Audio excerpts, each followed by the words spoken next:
cette société, ils se moquaient des gay pride et compagnie. Ça faisait partie de cette société des loisirs qui nous a fait croire pendant quelques années, depuis à peu près une vingtaine d'années, qu'on allait voir disparaître l'économie moderne, classique, l'industrie, en gros, et qu'on allait uniquement voir des intérêts de services. On a évidemment parlé de la finance, ce n'est pas seulement de la finance, tout ce qui était très loisir, au tourisme, etc., les touristes de masse, les Chinois, etc.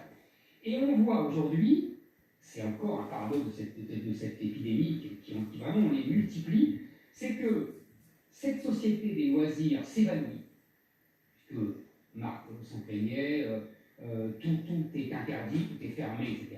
Donc, la société, ce qu'on appellerait postmoderne, est évanescente. Ouais. Et en revanche, on redécouvre l'utilité de ce que j'appellerais l'économie moderne, c'est-à-dire l'eau courante, l'électricité, le fait qu'on ait des aliments qui sont livrés dans toute la France. Vous voyez, des choses qui sont de la fin du 19e siècle, début du 20e siècle. C'est l'homme des servitudes qui lui permettait d'entrer dans une émancipation historique. C'est pour ça que j'appelle ça la modernité. C'est ça la modernité. La modernité, c'est cette industrie-là. Et on se rend compte que ça marche toujours formidablement. Vous ouvrez votre robinet, vous avez toujours l'eau. Alors que tout le monde est confiné. Vous appuyez votre interrupteur, vous avez toujours de l'électricité. C'est inimaginable. Ces deux mondes sont paradoxaux. L'un ne peut pas être avec l'autre. Non, ce que je veux dire, c'est qu'on a une économie du 19e siècle qu'on avait oubliée. On avait oublié, tout le monde se dit, on s'en fout, c'est fini, terminé. Et on avait une économie du fin du 20e siècle, une économie de loisirs, avec du bon et du mauvais, hein, mais qui a disparu et qui va beaucoup souffrir, effectivement. Et c'est ça le grand paradoxe de l'époque, et on redécouvre une économie de la fin du 19e siècle. Marc a raison, parce qu'avant, imaginez la joie et la surprise de nos ancêtres qui voyaient, parce que c'est inimaginable de mettre des tuyaux sous le sol pour faire arriver l'eau courante. Vous imaginez, avant on avait des gens qui portaient le eau, les fameux porteurs d'eau. Vous cherchez au bout de la rue, moi j'ai connu ça avec le brodo, vous n'aviez pas les toilettes dans la maison. Voilà. Vous voyez, ça c'est ce que j'appelle l'économie moderne. Voilà. Et ça marche remarquablement. Il y a beaucoup de pays qui ont rien à voir, parce que évidemment. Est-ce qu'on peut parler d'un retour en arrière avec ce virus Eric Zemmour qui nous précipite justement, vous le disiez, dans la modernité via le numérique, télétravail, télécommunication, application tracking, on a parlé tout à l'heure. C'est vraiment le paradoxe du monde.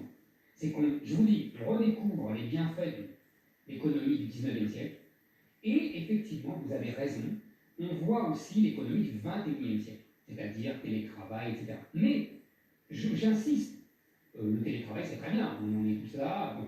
Mais ce n'est pas indispensable comme l'économie que j'appelle du 19e siècle. C'est encore une fois, je ne dis pas que c'est inutile, je ne dis pas on a tous un rôle et on essaye d'être le plus efficace possible dans ce qu'on fait, mais vraiment pour que la vie des villes en particulier reste possible, c'est uniquement avec cette économie. Je vous ai la parole tout à l'heure, Marc Menon. Dernière question pour vous, Éric Zemmour. Est-ce que c'est une régression, justement, pour la société, ou bien c'est un retour à l'essentiel? Moi, je crois Moi, je crois que c'est un retour à l'essentiel. Et que c'est une grande leçon, en particulier pour la France, qui avait bazardé. Parce que la France, contrairement à l'Allemagne, on en parle depuis un mois, l'Allemagne, on se moquait d'eux un peu. Ils ont gardé leurs industries d'avant. Oui, vous savez, l'industrie chimique allemande, c'est depuis la fin du 19e siècle. On a profité de la victoire de 14-18 pour leur piquer l'aspirine. C'est vous dire que c'est vieux. L'industrie vous voyez, allemande, c'est pas rien, c'est depuis la fin du 19e siècle. Et ils ont gardé ça. Alors que les Français, à partir des années 80, ont dit ça c'est terminé. Vous savez, une espèce de. Pour les Français, l'usine. Notre vin, on fait en. Les Allemands n'ont pas ce rapport à en 2025. C'est comme ça. Ça peut changer, ça? 2025. J'espère parce que moi je suis plutôt industrialiste, mais j'espère, mais vous voyez, c'est une grande leçon pour les élites françaises, pour les élites françaises qui ont bazardé au profit du commerce, de la finance, vous voyez, tout ce qui paraissait moderne. Eric de On avait inventé les gemelles, on avait travaillé en 1777, je ne savais pas encore, et c'est devenu américain, c'était vendu à Procure dans le Oui, nous, on s'en Marc Menon. La modernité avait permis de sortir du germinal, c'est-à-dire que l'on pouvait être ouvrier dans l'activité, ce qui n'existait pas auparavant.